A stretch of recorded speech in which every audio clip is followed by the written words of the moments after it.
हम पहला दृश्य देखते हैं। दृश्य यानी कि सीन क्या है?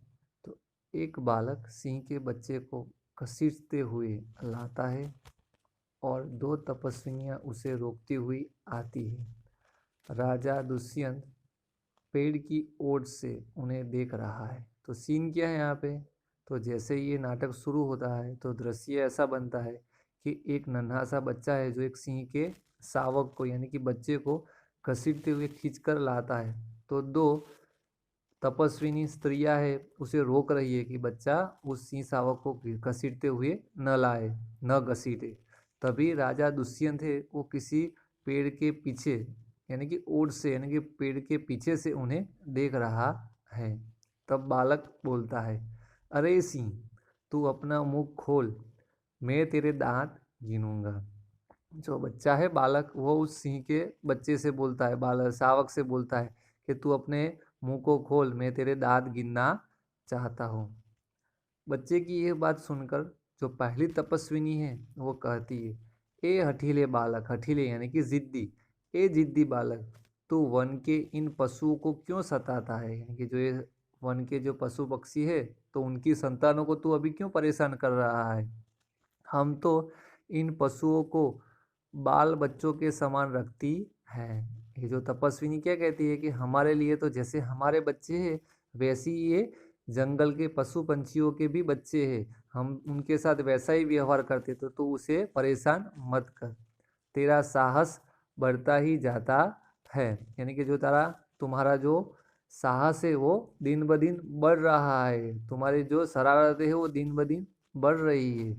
तेरा नाम ऋषियों ने सर्वदमन रखा है सो ठीक ही है। सर्वदमन, सर्वदमन यानी कि सबका दमन करने वाला, सबको दबाने वाला।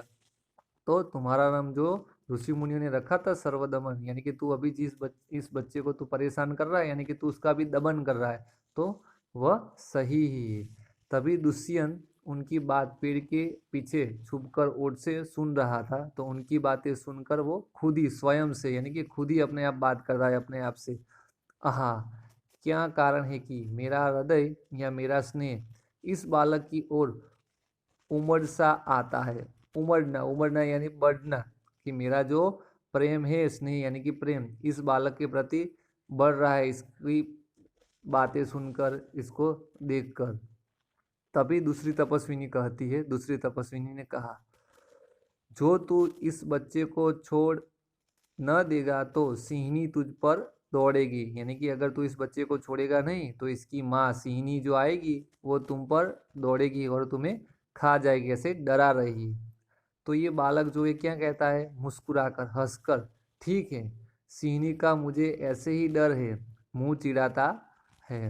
वो क्या कहता है, ठीक है कोई बात नहीं, मैं तो डर गया सिंहनी से, मुझे तो ऐसे ही डर लगता है। और ऐसे कहकर वो मुंह चिढ़ाते हुए यानी वो तपस्विनी की ओर अपना मुंह ऐसे शरारतें करते हुए दिखाता है और उसे चिढ़ाता है। दुष्यंत आश्चर्य से, यह बालक अवश्य किसी तेजस्वी वीर का पुत्र है। जैसे दुष्यंत उस बालक को देखता है तो वो क्या कहता है, उससे मनोमन अपने आप से बात करता है कि मुझे ऐसा लगता है कि जरूर ये जो बालक है किसी तेजस्वी यानी कि वीर का पुत्र होगा। इसका मुख अग्नि के समान दमक रहा है। दमकना, दमकना यानी चमकना। जिस प्रकार अग्नि जलती है, ज्वाला है, तो वो जिस प्रकार चमकती है, तो उसी प्रकार इसका जो चेहरा है, उसका जो मुखमंडल है वो अग्नि के समान दमक रहा है यानी कि चमक रहा है। अब आगे देखते हैं। पहली तपस्विनी कहती है, हे प्यारे बालक, सिंह के बच्चे को छोड़ दे, मैं तुझे खिलौना दूंगी। तो यहाँ पे जो पहली तपस्विनी है वो बच्चा सिंह के शावक को, सिंह के बच्चे को छोड़ दे, इसलिए उस बालक को लालच देते हुए कहती है कि अगर तू इस बच्चे को छोड़ देगा तो मैं तुम्हें एक खिलौना दूंगी। तो बालक हाथ पसार कर यानी कि हाथ उसके सामने फैला कर कहता है, पहले खिलौना दे दो, लाओ, कहाँ है? ये बच्चा भी कोई ऐसा नहीं है कि वो बुद्धू बन जाए। वो क्या कहता है, तुम पहले मुझे खिलौना दो, अगर मैंने इसे छोड़ दिया और तुमने नहीं दिया तो तुम पहले मुझे खिलौना दो, बाद में ही मैं इस सिंह शावक को छोड़ूंगा। तभी दुष्यंत दूर से बालक की हथेली को देखकर स्वयं से, जैसे बच्चे ने हाथ पसारा यानी कि हाथ तपस्विनी के सामने फैलाया, तो वैसे ही दुष्यंत ने उस बालक की हथेलियों को उन्होंने देख लिया, तो और वो उसको देखकर कहता है, आहा, इसके हाथ में तो चक्रवर्ती राजाओं के यानी कि चक्रवर्तियों के लक्षण है। चक्रवर्ती राजा यानी चक्रवर्ती राजा किसे कहते थे? तो प्राचीन समय में जिस राजा ने जो भूमि का भाग है जो समुद्र तक की जो भूमि है यानी कि समुद्र तक की जो भूमि का भाग है उसे जीत लिया होता है, वैसे राजा यानी सम्राट को चक्रवर्ती राजा कहा जाता था। तो जैसे ही उसने उसके हाथ देखे दुष्यंत ने बच्चे के, तो उसने कहा, उसको मन में ही विचार आ गया, अरे इसके हाथ में तो जो रेखा है वो कैसी है, चक्रवर्ती राजाओं के हाथ में होती है वैसी है। उंगलियों पर कैसा अद्भुत जाल है, यानी जो रेखाओं का जाल है उसकी उंगलियों पर बहुत ही अद्भुत है। और हथेली की शोभा प्रातः कमल को भी लज्जित कर रही है, यानी कि उसकी जो हथेली है वो प्रातःकाल खिले हुए ताजे ताजे खिले हुए कमल के फूल से भी वो बहुत सुंदर दिखाई दे रहा है, लालिमा से भरा हुआ गुलाबी गुलाबी सा है। तभी दूसरी तपस्विनी कहती है, हे सखी सुरवता। देखो, पहली तपस्विनी जो है उसको दूसरी तपस्विनी नाम से पुकारती है। दूसरी तपस्विनी का पूरे लेसन में नाम नहीं है, लेकिन यहाँ पे दूसरी तपस्विनी पहली तपस्विनी को नाम से पुकारती है। तो हमें ये भी याद रखना है कि पहली तपस्विनी का नाम क्या था, तो सुव्रता। तो दूसरी तपस्विनी कहती है, हे सखी, हे सहेली सुव्रता, यह बातों से न मानेगा। ये जो बच्चा है वो हमारी बातों में आने वाला नहीं है। जा, मेरी कुटिया में ऋषि कुमार के खिलौने के लिए मिट्टी का मोर रखा है, उसे ले आ। तो वो पहली तपस्विनी को दूसरी तपस्विनी कहती है कि कुटिया में यानी कि घास भूसे से जो बना हुआ घर है मिट्टी से, तो उसकी जो कुटी बनी हुई है तो उसमें जो ऋषि कुमार है मार्कंडे, यहाँ पे नाम नहीं दिया है ऋषि कुमार का, लेकिन उसका नाम था मार्कंडे। तो ऋषि कुमार मार्कंडे जो है उसका खेलने के लिए बनाया हुआ मिट्टी का मोर है। पहले के समय में अभी की तरह प्लास्टिक के खिलौने नहीं बनते थे, तो उस समय क्या थे, मिट्टी के थे या लकड़ी के थे। तो ये मिट्टी के मोर लाने के लिए दूसरी तपस्विनी पहली तपस्विनी को कहती है। तब पहली तपस्विनी कहती है, मैं अभी लिए आती हूँ, और वो कहकर वहाँ से चली जाती है, यानी कि जाती है। तभी बालक, तब तक मैं इसी से यानी इसी सिंह के बच्चे के साथ खेलूंगा। वो जब तक खिलौना लेकर नहीं आएगी पहली तपस्विनी, तब तक मैं इसी से खेलूंगा। यह कहकर तपस्विनी की ओर देखकर हंसता है उसे चिढ़ाने के लिए, और फिर खेलने के लिए वो वो जो सिंह के बच्चे के साथ शुरू हो जाता है उसको परेशान करने के लिए। तभी दुष्यंत अपने आप यानी खुद ही अपने आप सोच विचार कर रहा है, इस सुंदर बालक से खेलने को मेरा मन कैसे ललचाता है। कोई भी हो, नन्हे बच्चे को देखकर हम भी उसके साथ खेलना चाहते हैं। तो इसी प्रकार इसकी सुंदरता ऐसी है, तो उसको हृदय से अपने आप उसके हृदय बच्चे के प्रति दुष्यंत को प्रेम उमड़ रहा है, और वो खुद ही ऐसा चाहता है कि वो भी जाए और उस बालक के साथ खेले आह भरकर, यानी कि वो सांस लेता है और छोड़ता है। फिर वो खुद ही मनोमन बातें करता है, धन्य है वे मनुष्य जो अपने पुत्रों को गोद में लेकर उनके अंग की धूली यानी कि मिट्टी से अपनी गोद मैली करते हैं। यानी कि वैसे लोग, ऐसे मनुष्य जो पृथ्वी पर है वो भाग्यशाली है, जो अपने बच्चों को नीचे जमीन पर खेलते हुए देखते हैं, और उनको वो मिट्टी में खेलने के कारण जब वो उनको अपनी गोद में लेते हैं तो उनके अंगों पर, जो बच्चा जमीन पर खेल रहा होता है, तो वो जो मिट्टी उनके अंगों पर उनके हाथ पैरों पर लगी होती है और वो अपनी गोदी में लेते हैं, तब उनके कपड़ों पर वो मैली मिट्टी लगती है। तो वैसे जो लोग हैं वो बहुत भाग्यशाली है, और पुत्रों के मुख अकारण हंसी से खुलकर उज्जवल दांतों की शोभा दिखाते हैं और तुतले वचन बोलते हैं। और जो उनके बच्चे होते हैं, उनके पुत्र होते हैं, वो अकारण, जैसे पिता या माँ अपने बच्चे को उठाता है गोद में, तो उस ऐसे ही हंस देता है। तो वो जब हंसता है तो उसके मुख में जो छोटे छोटे अभी नए नए आए हैं ऐसे दांत देखकर, उज्जवल दांत दिए हुए हैं, वैसे दांत देकर उनकी शोभा बढ़ जाती है, और वो तुतले तुतले वचनों में अपने माता पिता को पुकारते हैं।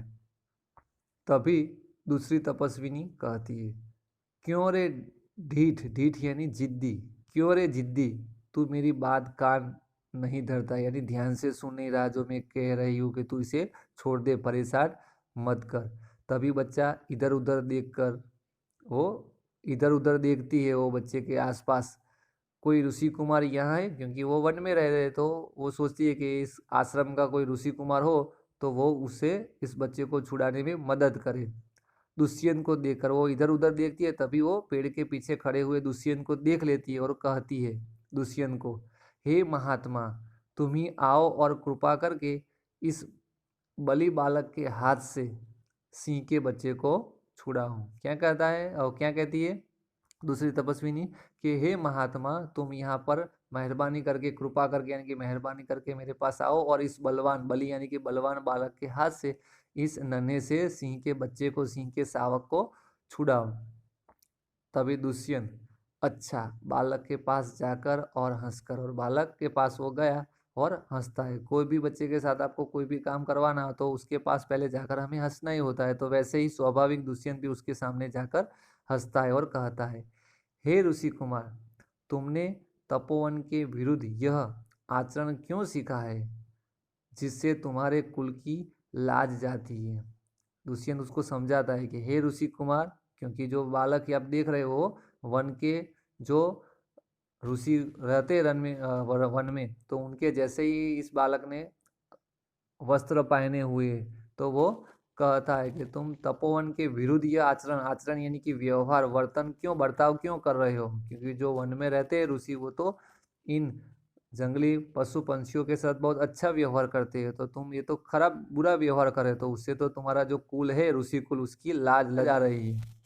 यह तो कोई अच्छी बात नहीं है, और ये जो बात आप कर रहे हो, ये जो आप व्यवहार कर रहे हो तो बहुत ही खराब व्यवहार है, आपका ये बिहेवियर बहुत अच्छा नहीं है। बच्चे ने सिंह के बच्चे को छोड़ दिया, और जैसे ही दुष्यंत ने ऐसे कहा, अभी तक वो मान नहीं रहा था, लेकिन जैसे ही दुष्यंत ने ऐसे समझाया, फौरन उसने उस बच्चे को छोड़ दिया। अब यहाँ पे ध्यान से देखोगे चित्र के अंदर, तो आपको यहाँ पे कुछ गलती दिखाई देती होगी। आप ध्यान से सोचिए यहाँ पे क्या गलती दी हुई है। यहाँ पे क्या कहा है, शेर का बच्चा, जबकि यह तो बाघ का बच्चा हमें दिखाई दे रहा है।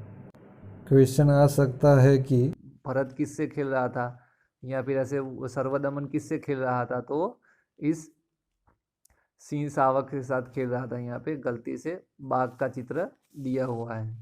दुष्यंत की बात सुनकर जैसे ही उस बच्चे ने सिंह शावक को छोड़ दिया, सिंह के बच्चे को, शेर के बच्चे को छोड़ दिया, तभी दूसरी तपस्विनी कहती है, हे बड़भागी यानी बगड़े भाग्यवान, यह ऋषि कुमार नहीं है। आप इसे जो ऋषि कुमार कह रहे हो, तो ये कोई ऋषि कुमार या किसी ऋषि का बच्चा नहीं है। ये जो बच्चा जो शेर के बच्चे को परेशान कर रहा है।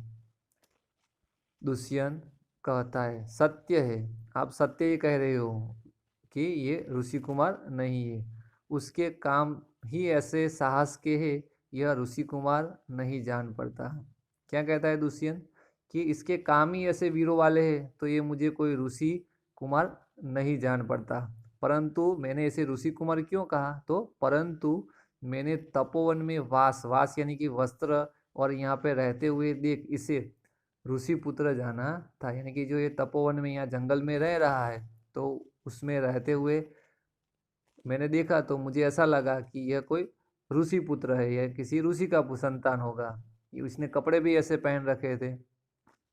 फिर दुष्यंत बच्चे की हथेली को अपने हाथ में लेकर स्वयं से, और बच्चे के कोमल कोमल हाथ को अपने हाथ में पकड़ता है और खुद ही अपने आप से बात करता है, आहा, जब इसका हाथ छूने से मुझे इतना सुख हुआ है, तो जिस बड़भागी का यह बेटा है उसे कितना हर्ष होता होगा। यानी कि इसको छूने से मुझे इतना आनंद आता है थोड़ी क्षणों के लिए, तो इस बच्चे का जो भी पिता होगा वो कितना हर्षित, कितना खुश होता होगा। तभी दूसरी तपस्विनी कहती है, दोनों की ओर देखकर, यानी कि दूसरी तपस्विनी थोड़ी देर दुष्यंत की ओर देखती है, थोड़ी और बालक सर्वदमन यानी कि भरत की ओर देखती है। बड़े अचंभे की बात है, अचंभे यानी कि आश्चर्य की बात है। तभी दुष्यंत कहता है, तुम्हें क्यों अचंभा हुआ, तुम्हें आश्चर्य क्यों हुआ। तभी दूसरी तपस्विनी कहती है, इसलिए हुआ कि इस बालक की और तुम्हारी सूरत यानी कि चेहरा बहुत ही मिलती है और तुम्हें जाने बिना भी इसने तुम्हारी बात मान ली। क्या कहता है दुष्यंत, सॉरी तपस्विनी, तो इस बालक और तुम्हारी जो सूरत यानी कि तुम दोनों का जो चेहरा है वो काफ़ी मिलता जुलता है। और दूसरा कि ये जो बालक है इसको हम काफ़ी टाइम से समझा रहे थे कि तू इस बच्चे के साथ मत खेल, इसे परेशान मत कर। हमारी बात बात तो वो कान पर नहीं धरता था, यानी कि सुन नहीं रहा था। लेकिन जैसे ही आपने एक बार बोला और उन्होंने उसने अपनी आपकी बात मान ली, तो इसलिए मुझे आश्चर्य अचंभा हुआ। तभी दुष्यंत कहता है बच्चे को गोद में उठाकर, और वो अपने गोद में उसको उठा लेता है दुष्यंत भरत को। हे तपस्विनी, जो यह ऋषि कुमार नहीं है तो किस वंश का है? तभी दुष्यंत कहता है कि अगर ये ऋषि का कोई ऋषि का पुत्र नहीं है, संतान नहीं है, तो ये किस वंश का है? तभी दूसरी तपस्विनी कहती है यह पुरुवंशी है, यानी कि ये पुरुवंश के राजा का पुत्र है। पुरुवंशी यानी कि पुरु राजा के वंश में जो भी राजा फिर हुए, उनके वंश में जो भी उनकी संतानें हुई, उनकी संतानें वो सारी की सारी पुरुवंशी कहलाई। तो ये पुरुवंशी है। यहाँ पे ध्यान रखना है भरत, सर्वदमन, ये दोनों बालक के ही नाम हैं। जैसे ही दूसरी तपस्विनी ने कहा कि यह पुरुवंशी है, तो दुष्यंत स्वयं से, इसलिए इसकी सूरत मुझसे मिलती है। तो जो दुष्यंत है खुद ही मन बातें करता है, इसीलिए इसकी बात, इसकी जो सूरत है वो मुझसे मिल रही, क्योंकि दुष्यंत खुद भी पुरुवंश का ही था। हकीकत में तो जो ये सर्वदमन है वो दुष्यंत का ही पुत्र है। बच्चे को गोद से उतार कर, और फिर वह भरत यानी कि सर्वदमन को अपनी गोद से उतारता है। पुरुवंशियों में यह रीति तो निश्चित है, यानी कि जो पुरुवंश में जन्म लेता है उनके जो व्यवहार है, उनका जो कुलाचार है, उसकी जो कुल की परंपरा है, रीति यानी कि कुल की परंपरा क्या है, वो तो निश्चित ही है। वो क्या है, निश्चित क्या है उनकी कुल की परंपरा? तो युवा अवस्था में वे महलों में रहकर पृथ्वी की रक्षा और पालन करते हैं। यानी कि जो वो युवा अवस्था में होते हैं तो क्या करते हैं, तो पृथ्वी की रक्षा करते हैं, देश की रक्षा करते हैं और उसका पालन करते हैं। और वृद्धावस्था आने पर वे अपने महलों को छोड़कर वे जितेंद्रिय यानी कि जिन्होंने अपनी पांचों इंद्रियों को जीता हुआ है वैसे लोग, तो जितेंद्रिय तपस्वियों के आश्रम में वृक्षों के नीचे कुटी बनाकर रहते हैं। और जैसे वृद्धावस्था में, बुढ़ापे में वो आते हैं, वो जंगल में चले, वन में चले जाते हैं, और वो जिस प्रकार ऋषि जो होते हैं तपस्वी, उनके आश्रम में जाकर वो उनकी कुटिया में वृक्ष के नीचे बैठकर वो भगवान भक्ति करते हैं। देवता जैसे शक्ति वाला यह निडर और असाधारण बालक मनुष्य का पुत्र भला किस प्रकार होगा? दुष्यंत क्या कहता है कि इस बालक की जो मुख की जो प्रभा यानी कि जो तेज है वो कैसी है, शक्ति वाली है, यानी देवता जैसा, यानी कि कई देवता के कोई देव का संतान हो ऐसा वो लग रहा है। और इसकी शक्ति तो देखो, वो थोड़ा सा भी डर नहीं रहा है, कैसे है वो निडर है, और सामान्य बालकों से वो बहुत ही अलग है, इसलिए वो असाधारण है।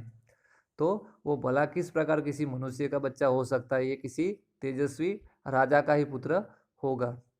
तभी दूसरी तपस्विनी कहती है हे परदेसी, यानी कि दुष्यंत पहली बार इस वन में उस तपस्विनियों ने देखा है दुष्यंत को, इसलिए क्या कहती है कि हे परदेसी, तेरा यह संदेश तब मिट जाएगा जब तू जान लेगा कि इस बालक की माँ मेनका नामक एक अप्सरा की बेटी है। क्या है, तो वो दूसरी तपस्विनी दुष्यंत को समझाती है कि ये जो बालक है इसके अंदर ये दैवीय गुण कहाँ से आए, तो इसकी माँ यानी कि ये बालक जो है उसकी माँ कौन, शकुंतला। तो शकुंतला की माता का नाम क्या था, यानी कि जो बालक है उसकी नानी का नाम क्या है, तो मेनका। यानी कि इस बालक की माँ जो है वो मेनका, यानी कि स्वर्ग की अप्सरा, जो देवों की स्वर्ग की अप्सरा है, जो देवों की अप्सरा है, यानी कि देवलोक के अंदर जो नृत्य का काम करती है वह, तो मेनका नामक अप्सरा की बेटी है।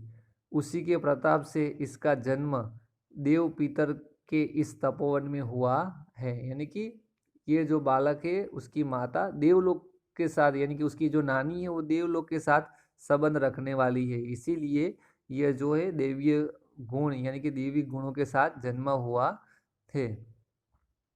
दुष्यंत मन में यह तो बड़े आनंद की बात सुनाई, इससे कुछ नई आशा पड़ी, क्योंकि दुष्यंत भी खुद अपनी पत्नी शकुंतला को खोज रहा था और वो खोजते खोजते यहाँ पे जंगल पे आ गया। तो उसे ऐसा लगता है कि मानो वो अपनी ही कहानी वो तपस्विनी के द्वारा सुन रहा है। इसकी माता किसी राजर्षि की पत्नी है। दुष्यंत क्या एक प्रश्न पूछता है कि इसकी जो माँ है वो किसी राजा की पत्नी है। तो दूसरी तपस्विनी कहती है, जिस राजा ने अपनी विवाहिता स्त्री को बिना अपराध छोड़ दिया है, उसका नाम मैं न लूंगी। दूसरी तपस्विनी क्या कहती है कि आप उसके पिता के बारे में पूछ रहे हो, राजा के बारे में, कौन राजा है इसके पिता। तो इसकी माँ यानी कि विवाहिता स्त्री को छोड़ दिया, जब ये सर्वदमन अपनी माता के गर्भ में था तभी इसके पिता जो राजा थे उन्होंने इसे छोड़ दिया। तो ऐसे राजा का नाम मैं न लूंगी, यानी कि दूसरी तपस्विनी को पता नहीं है कि इस बच्चे का जो पिता है हकीकत में दुष्यंत ही है, तो इसलिए वो ऐसे बताती है। तभी दुष्यंत कहता है स्वयं से, यह कथा तो मुझ पर लगती है। दुष्यंत को जैसे ही ये मालूम पड़ता है कि ऐसे राजा का नाम ये क्यों नहीं लगी, तो उसे लगता है ये तो कहीं मेरी तो बात नहीं कर रही है, क्योंकि उसने ऐसा ही किया था, इसलिए उसे मालूम होने लगा। भला अब इस बालक की माँ का नाम पूछूं। तो सोचता है कि अब मैं इसकी माता का नाम पूछता हूँ। तो वो जब पूछने ही जाने वाला है तभी जो पहली तपस्विनी है वो मिट्टी का मोर लेकर वहाँ पर आती है।